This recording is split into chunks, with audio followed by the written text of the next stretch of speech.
వికారాబాద్ జిల్లా తాండూరు మున్సిపల్ పరిధిలోని ఇళ్ల మధ్యన ఖాళీ ప్లాట్లు ఇబ్బందికరంగా మారాయి. మున్సిపల్లో ఉన్న ఖాళీ ప్లాట్లకు యజమానులు ట్యాక్సులు చెల్లించాలని, అదేవిధంగా ప్లాట్లలో పొదలు, వ్యర్థాలు లేకుండా పరిశుభ్రంగా ఉండేలా చూసుకోవాలని కమిషనర్ యాదగిరి సూచించారు. మరోవైపు ఇంటి నిర్మాణం చేపట్టేవారు ఇంకుడు గుంతలు తప్పకుండా ఏర్పాటు చేసుకోవాలని, తద్వారా భూగర్భ జలాలు పెరుగుతాయని అన్నారు.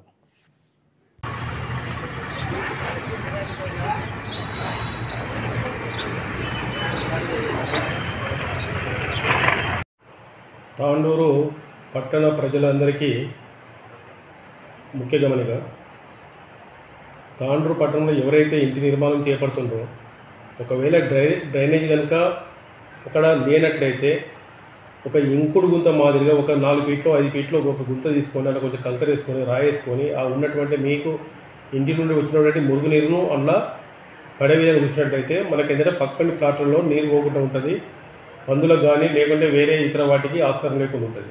కనుక ప్రజలందరూ ఇటు విషయాన్ని గమనించగలరు. తర్వాత ఎక్కడ కూడా ఏంటంటే మనకు ఈ నిర్మాణం జరుగుతున్నటువంటి క్రమంలో అందరూ కూడా కంపల్సరీ కూడా ఇంకుడు గుంత అనేది ఏర్పాటు చేసుకోవాలి. దానివల్ల ఏంటంటే నీరు అనేది అక్కడ ఉండేసి తర్వాత మనకి ఏంటంటే మనకు భూగర్భ జలాలు కూడా పెరిగే అవకాశం ఉంటుంది. ఒకవేళ నీరు కనుక ఇష్టం వచ్చినట్లు మనకు ఏంటంటే పక్కన ప్లాట్ కానీ లేకుంటే ఓపెన్ ప్లాట్ కానీ చేసినట్టయితే అది మనకు దోమలు చేరి తర్వాత లేనిపోని రోగాలు వచ్చే అవకాశం ఉంటుంది. కనుక ఇటు విషయాన్ని అందరూ గమనించగలరు. అదేవిధంగా ఎవరైతే వేకెట్ VLT మన ఓపెన్ ప్లాట్స్ ఉన్నాయో ఈ ఓపెన్ ప్లాట్స్ అందరికీ కూడా నేను చెప్పేది ఏమిటంటే మీ ప్లాట్లో మీరు శుభ్రంగా ఉంచుకోండి, చెత్త చెదారం లేకుండా చూసుకోండి.